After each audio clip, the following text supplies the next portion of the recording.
नई दिल्ली के होटल शांग्री ला के महोगनी हॉल में आयोजित इस्पात सम्मेलन में लोहे और इस्पात उद्योग से जुड़े महत्वपूर्ण मुद्दों पर विस्तृत चर्चा हुई। कार्यक्रम की अगुवाई IIFA sustainable steel manufacturers association के अध्यक्ष योगेश मंधानी और महासचिव कमल अग्रवाल ने की।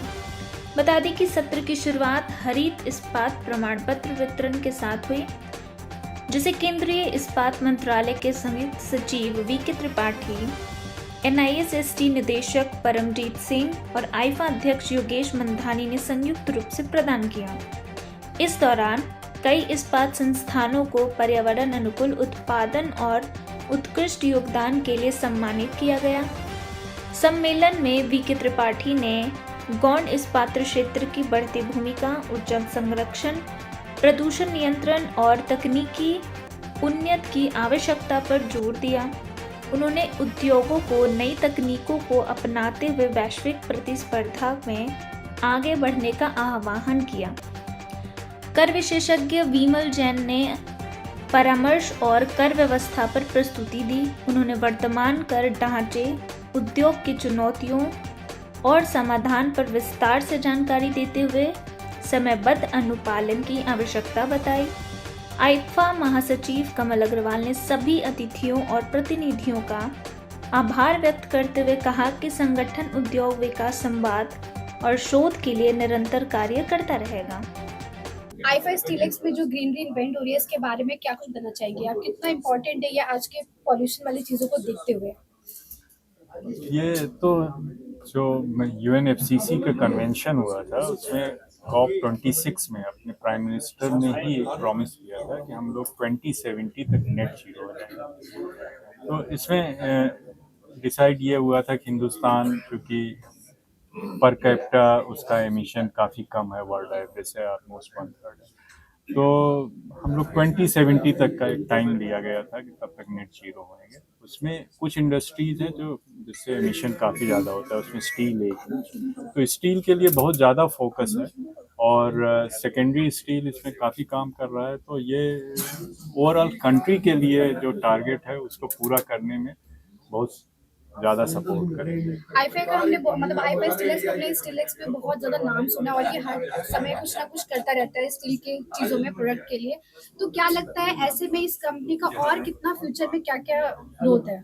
इनको अभी मैंने एक टारगेट दिया है कि जो हम baseline green house gases emission का सर्वे करा रहे हैं, उसमें जो भी छोटे प्रोड्यूसर्स हैं जो अभी अपना ढंग से उसको नहीं अंडरस्टैंड कर रहे हैं, उसको उनको इंटीग्रेट करें, उसमें जिससे वो कोऑपरेट करें और अपना जो रियल डाटा है वो दें, जिससे हमें करेक्ट इनपुट मिलेगा और उस ढंग से हम लोग फिर पॉलिसी फॉर्मुलेशन पे काम करेंगे। सेक्टर है, बहुत इंपॉर्टेंट सेक्टर है। 2% ऑफ जीडीपी हमारी स्टील सेक्टर से आती है। 7% इंडस्ट्रियल आउटपुट मेरा स्टील सेक्टर से आता है। जब जीएसटी का कलेक्शन आप स्टील सेक्टर से देखेंगे तो 50,000 करोड़ का जीएसटी का कलेक्शन स्टील सेक्टर से आ रहा है।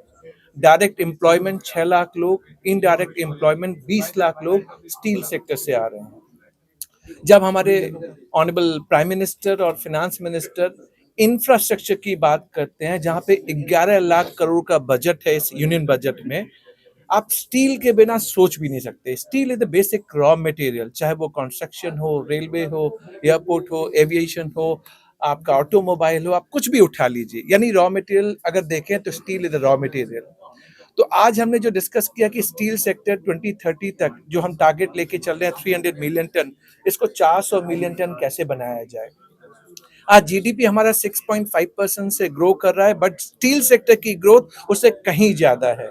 अगर हम इंडिया में देखें तो इंडिया में स्टील की demand is much higher comparing the production which we are making. तो स्टील सेक्टर के लिए अपॉर्चुनिटी हम सबके लिए बहुत ज्यादा है।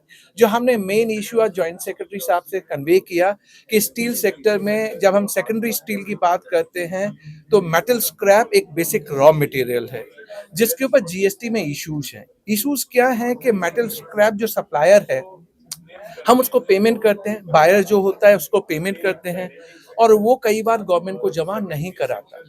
गवर्नमेंट क्या सेक्टर है, बहुत इंपॉर्टेंट सेक्टर है। ये आईफा जो प्रयास कर रहा है वो तो इंडस्ट्री में पहल क्या बहुत उज्जवल भविष्य बना रहा है। और आज हमने जो डिस्कशन किया और जो पहले से करते आ रहे हैं, जीएसटी की समस्या जो हमारी है उसके ऊपर हमने जो स्टील मिनिस्ट्री तक अपनी आवाज हमारी सुनी गई साहब ने और उसके ऊपर आगे कार्रवाई करने का आश्वासन दिया। हमें लगता है कि उसके ऊपर कार्रवाई होगी, क्योंकि मैं स्टील मिनिस्टर साहब से भी मिला था परसों। उन्होंने भी ये कहा कि अभी आपकी समस्या वाजिब है, जो अरेस्ट करने की धमकी हमें बार बार दी जाती है वो उचित नहीं है।